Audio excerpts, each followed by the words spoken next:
Eh bien, salut tout le monde, vous êtes bien sur Straddle Society 311. J'espère que vous allez bien. En tout cas, moi ça va super. On se retrouve aujourd'hui, comme promis, nous sommes bien le 2 janvier, normalement, bien sûr, pour la vidéo top 5 pay-per-view de l'année 2016. Donc, eh bien, écoutez, rentrons sans plus attendre dans le vide du sujet avec le premier, à la 5ème place. Attention, roulement de tambour.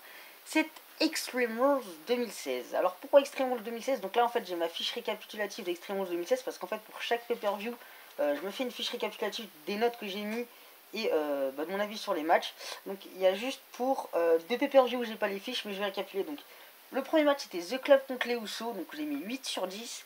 Ensuite c'était Rusev contre Kalisto pour le titre des États-Unis, j'avais mis un 6,5 sur 10. Le troisième match c'était le New Day contre les Vote Violence pour les titres par équipe détenus par les New Day. J'avais mis un 8 sur 10. Bien sûr, on a eu le Fatal 4-Way pour le titre intercontinental. Là, j'avais mis 10 sur 10. Le Dean Ambrose versus Chris Jericho dans l'Asylum match. J'avais mis 10 sur 10. Mais avec du recul, je trouve que j'avais peut-être un petit peu surcoté le match. Mais bon, j'avais mis 10 sur 10 à chaud. Charlotte contre Natalia pour un Submission match. C'était pour. Non, si, c'était pour la ceinture. J'avais mis 7 sur 10. Et le dernier match, Roman Reigns versus AJ Styles. J'avais mis 9,5 sur 10, pardon. Vraiment un très bon pay-per-view. En plus, à la fin, on avait le retour de Seth Rollins. C'était juste une soirée exceptionnelle, c'est Extreme Rules. Au total, on en arrivait à une note 8,4 sur 10. Vraiment, je crois qu'en niveau note, c'est le plus haut en fait de l'année. Ceux qui sont devant, en fait, ça va pas forcément être pour le show dans sa globalité, ça va être pour certaines choses, enfin, vous allez voir. Mais 8,4 sur 10 pour ce pay-per-view, vraiment c'était du très très bon. Vraiment, en plus, j'avais d'énormes attentes pour le Roman Reigns et AJ Styles. Le Fatal 4-Way, il était excellent.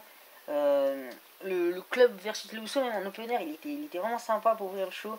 Le Ambrose, Chris Jericho, vraiment très bon. Après, c'est vrai que je l'ai trouvé, je l'ai un petit peu trop surcoté. Mais vraiment un super pay-per-view. Maintenant, à la 4ème place, et c'est. Bon, là, j'ai pas le récapitulatif, mais je me rappelle très bien de ce pay-per-view. C'était NXT TakeOver Dallas, Texas. Donc, ce n'est pas un pay-per-view du main roster, mais de la NXT. J'aurais pu en mettre bien d'autres de NXT TakeOver, mais j'ai vraiment retenu celui-ci. Tout simplement, déjà l'opener, The Revival contre l'American Alpha. J'ai beaucoup parlé dans ma vidéo du top 5 match de l'année 2016 du Revival contre DIY, mais c'est vrai que l'American Alpha contre The Revival était juste exceptionnel avec une ambiance mais de dingue. Mais je vous promets, mais si vous regardez pas NXT, foncez voir, il y a une ambiance mais 1000 fois supérieure au main roster. On avait eu le Sami Zayn, Shinsuke Nakamura, honnêtement même pas besoin de revenir dessus. On a eu le Asuka contre Bailey. Celui-là, j'ai plus trop de souvenirs de ce match. Honnêtement, pour être franc avec vous, je n'ai plus trop de souvenirs de ce match. On a aussi un Baron Corbin contre Austin Harris. Alors, je me rappelle que c'était le match qui m'avait le plus déçu de la soirée, mais il restait quand même bon. Et le main event, Finn Balor contre Samoa Joe. Bon match, il n'était pas au-dessus du Nakamura Zayn, mais il était vraiment très bon. Je me rappelle aussi que Samoa Joe, il avait pissé le sang durant ce combat, dans mes souvenirs, si je ne me trompe pas. C'était vraiment un show de malade. Voilà. Donc c'est pour ça qu'il est à la 4ème position de mon top des pay-per-view de l'année 2016. Ensuite, à la 3ème place, c'est le Royal Rumble. Donc là, j'ai une note. Alors, attendez, bougez pas, je vais les chercher. Là, oui, je vais en freestyle, hein, excusez-moi, mais j'ai décidé de plus me prendre la tête. Hop là. Tac, donc les récapitulatifs. Le premier match, l'opener. Vraiment, l'opener, je l'avais mis dans mes mentions honorables pour le top 5 des matchs de l'année 2016. Dean Ambrose contre Kevin Owens, Last Man Standing match. Oufissime pour le titre intercontinental, j'avais mis 9 sur 10. C'est vrai que j'aurais pu mettre plus quand même quand j'y repense. Le deuxième match, c'était le New Day contre les Usos pour les titres par équipe. J'avais mis un petit 7 sur 10. Pour vous dire, j'ai plus aucun souvenir de ce match, hein, franchement. Kalisto contre Alberto Del Rio. Dans mes souvenirs, c'était un bon petit match, honnêtement. C'était pour le titre des États-Unis. D'ailleurs, c'était Kalisto qui avait récupéré la ceinture. J'ai mis 7,5 sur 10, pardon. Le quatrième match, c'était Charlotte contre Becky Lynch. What? Je me rappelle pas du tout de ça. Oh, le truc violent. Il y avait eu un Charlotte Becky Lynch pendant le Rumble. Franchement, honnêtement, pour être franc avec vous, je me rappelais pas du tout. En fait, si je le mets vraiment à la 3ème position de mon top, c'est parce que fin d'année 2015, en fait, j'avais vraiment été déçu de l'année 2015, en fait. Et pour moi, le Royal Rumble, vraiment, c'était voilà. On arrive avec un pay-per-view juste super. Ça faisait grave plaisir. Du coup, voilà, en fait, dans mon cœur, il a une certaine place, en fait, le Royal Rumble. Voilà, c'est pour ça que j'ai vraiment kiffé ce Royal Rumble 2016. Mais c'est vrai que le Charlotte Becky, je l'avais carrément zappé. Et après, on a eu le Royal Rumble match. J'avais mis 7,5 sur 10. Quand on regarde. Là, je parle vraiment du Royal Rumble match, hein, pas du Royal Rumble le pay-per-view. Mais quand on regarde comparé au 2015, le 2016 était largement au-dessus du Royal Rumble match. Avec bien sûr. Avec bien sûr Les débuts de Edge Styles à la 3ème position avec la réaction épique de la foule. C'était parfait. Les débuts de Sami Zayn. Qu'est-ce qu'on a eu d'autre? Je regarde parce que j'ai même noté les participants qu'il y avait eu. Hein. C'est qu'on avait, il n'y avait pas vraiment eu de petits retours, d'après ce que je vois. Si, ah oui, si, je me rappelle, il y avait la grosse domination, il y avait une histoire avec Brock Lesnar et la Wyatt Family. Ça avait débouché d'ailleurs, si je me trompe pas, sur un match à Roi de Blood. Non, ça c'était un peu plus tard, bref. Vraiment très bon Royal Rumble, avec bien sûr en 30ème position l'arrivée de Triple H pour remporter le titre. Honnêtement, c'était vraiment cool. Après, c'est vrai que voilà, le reste c'était pas ouf. Après Royal Rumble, on avait Fastlane très décevant, mais bon, on va pas en reparler dessus. Et donc, sur la note générale de ce pay-per-view, on était à 7,6. Donc voilà, quand même pour vous dire que pour l'Extreme Rules, on était à 8,4 sur 10. Mais c'est vrai que j'ai préféré comme le Royal Rumble. Je sais pas comment l'expliquer, mais c'est vraiment comme ça. Bref, ensuite, à la 2ème place de mon top, attention le tambour. Et c'est Hell in a Cell. Juste, ce pay-per-view était magique. Donc c'est celui-là aussi que j'ai pas l'affiche en fait, parce que depuis SummerSlam, je fais plus les fiches. Donc bref, c'est pas grave. Donc il faudrait d'ailleurs que je les refasse en fait. Bon bref, excusez-moi, vous vous en foutez. Bref, alors pourquoi j'ai kiffé ce pay-per-view? Tout simplement pour les 3 matchs que vous voyez à l'écran en fait. Je me rappelle des notes que j'ai mis par contre, parce que c'est pas compliqué à retenir. Le Roman Reigns, Rusev était en opener, c'était un très bon Lineal match, bien violent. J'avais mis 8,5 sur 10. Le Kevin Owens, Seth Rollins pour le titre universel Lineal match, j'en parle pas parce que je l'avais mis dans mes mentions honorables pour le top 5 des matchs de l'année 2016. J'avais mis 10 sur 10 et le Sasha Banks. Pardon. Sasha Banks Charlotte, c'est tout simplement le match non, c'est le 2ème match que j'ai le plus kiffé dans l'année 2016. Donc voilà, vraiment un pay-per-view juste génial. Je me rappelle plus de la moyenne générale que ça avait fait. De toute façon, j'avais fait la vidéo analyse, hein, si vous voulez aller voir. Pareil pour NXT Takeover, si ça vous intéresse, hein, pourquoi pas, allez voir. Mais vraiment, ouais, vraiment sympathique sur l'Innocel.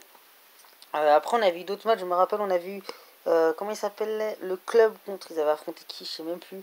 Ouais, le gros trou. Ils avaient affronté qui? Je sais qu'ils avaient affronté quelqu'un. Dans un petit match comme ça, en fait, c'était un match pour les peu chiens, on va se le cacher. Ah, c'était qui? Merde. Ah, c'est gênant, là. What? C'était qui? Oh, putain. C'était pas Soft. Si, je pense que ça devait être Soft, un truc comme ça. Ça devait être Renza Amour et Bika, je trouve, d'une connerie. N'hésitez pas à me dire en commentaire, parce que là, j'ai un gros trou de mémoire. On a vu aussi Bailey contre Dana Brooke. C'était pas un match ouf. Et on a vu d'autres. On a eu le Brian Kendrick, TJ Perkins. J'en ai pas grand souvenir au final. Mais vraiment, si ce pay-per-view est la 2ème place de mon top, en vrai, c'est vraiment pour les 3 Lineal match qui étaient juste géniaux. Et attention, roulement de tambour, quel a été mon pay-per-view préféré de l'année 2016? Roulement de tambour, en fait, vous en foutez, mais bon, c'est tout simplement Battleground 2016. Mon dieu, ce pay-per-view, c'est le coup de cœur, mais juste génial. L'ambiance du pay-per-view était juste magnifique. Déjà, dans ce pay-per-view, il y a double coup de cœur, merde, je vais pas y arriver. Oh merde, double coup de cœur en fait. Déjà, c'est le pay-per-view et le thème du pay-per-view, This is the War. Mais mon dieu, elle est magnifique cette musique. Et en plus, le 2ème pay-per-view du pay-per-view, voilà, oula. Le 2ème thème du pay-per-view, pardon, c'était Feel Invincible de Skylight. Et en fait, cette musique m'a permis en fait de me rendre compte que Skylight venait de sortir un nouvel album. Bref, vous en foutez, mais vraiment, déjà, ce pay-per-view, je l'ai kiffé pour l'ambiance, au niveau des, comment on appelle ça, des promos, tout ça, mais c'était... La promo du Shield, elle était magnifique, je pense que c'est la promo de l'année aussi, c'est magnifique. Magnifique, c'est magnifique. L'intro de show était parfait, l'ambiance du show, les catcheurs avec leur drapeau, c'était parfait. Bref, maintenant on va parler du pay-per-view. Le premier match, c'était Sasha Banks et une partenaire mystère. Et il s'avérait que la partenaire mystère, c'était Bailey. D'ailleurs, grosse ovation pour Bailey quand elle est arrivée, c'était magnifique. Face à Charlotte et Dana Brooke. Honnêtement, je me rappelle à Fastlane, ils avaient commencé le show avec un match par équipe féminin, c'était dégueulasse. Autant là, avec l'arrivée de Bailey, c'était juste génial. C'était awesome, voilà, il y a rien d'autre à dire, c'était awesome. Donc voilà, j'avais mis 8 sur 10 sur ce pay-per-view. Ensuite, on a vu un 2ème excellent match, la Wyatt Family contre le New Day. Donc là, c'était pas pour les titres. Quoi dire plus, aussi un très bon match, très psychologique avec Xavier Wood, avec qui commençait à rentrer dans le délire de Bray Wyatt. C'était magnifique, j'avais mis 8 sur 10. Le 3ème match, c'était Rusev contre Zack Ryder. Donc là, c'était un match un petit peu moisi. C'était pour le titre US, j'avais mis 6 sur 10. Après le 4e match, Sami Zayn contre Kevin Owens. Voilà, rien à dire. Il est dans mon top des mes matchs préférés de l'année 2016. J'avais mis 9 sur 10. Dans mes souvenirs, en fait, c'est peut-être le début du match. En fait, le début du match, je me rappelle, il avait été un petit peu long à démarrer, c'est peut-être pour ça, mais vraiment après c'était un truc de malade, le match était un truc de ouf. 5e match, Natalia Becky Lynch, 4 sur 10, c'était de la pure merde. The Miz contre Darren Young pour le titre intercontinental, c'était de la pure merde, 5,5 sur 10, voilà. Et le 7e match, John Cena et Soft versus The Club, 8,5 sur 10, très bon match aussi. Je me rappelle, on avait un moment, il y avait des finishers dans tous les sens, c'était juste génial. Génial, pardon, excusez-moi. Et le main event, bien sûr, Dean Ambrose contre Roman Reigns contre Seth Rollins. D'ailleurs, je ne l'avais pas mentionné dans ma vidéo top 5 des matchs de l'année 2016. Ça fait beaucoup de fois que je dis top 5 matchs de l'année 2016. Mais ouais, c'est vrai que je ne l'avais pas mentionné, mais c'était vraiment une dinguerie ce match, surtout la promo. Franchement, je n'avais pas vu la promo de ce match aller directement la voir, pardon. Dean Ambrose contre Roman Reigns contre Seth Rollins, vraiment un super triple menace. Voilà, en plus, petit bonus du truc, c'est que je l'avais vu en direct avec Mathéo. Je me rappelle, c'était vraiment un truc de fou. C'était pendant les grandes vacances. J'avais surkiffé ce pay-per-view, honnêtement. Je pense qu'il restera longtemps dans ma mémoire, surtout la zik. Franchement, la promo, un truc mais de monstre, quoi. Et donc, au final, avec ce pay-per-view, on en arrivait à une note de 7,2 sur 10, qui est pas énorme au final. Et c'est vraiment un coup de cœur, ce pay-per-view. Voilà, je l'ai vraiment kiffé. Voilà, en tout cas, vous n'hésitez pas à partager votre top 5 des pay-per-view de l'année 2016, les 5 qui vous ont fait le plus kiffer. En tout cas, voilà, donc pour moi, c'est ces 5 là. N'hésitez pas aussi à lâcher un like, à commenter, partager tout ce que vous voulez. Bref, moi je vous dis à la prochaine et à demain, bien sûr. Je tiens mes promesses. À demain, les gens. Peace. Bon, là, je dois couper.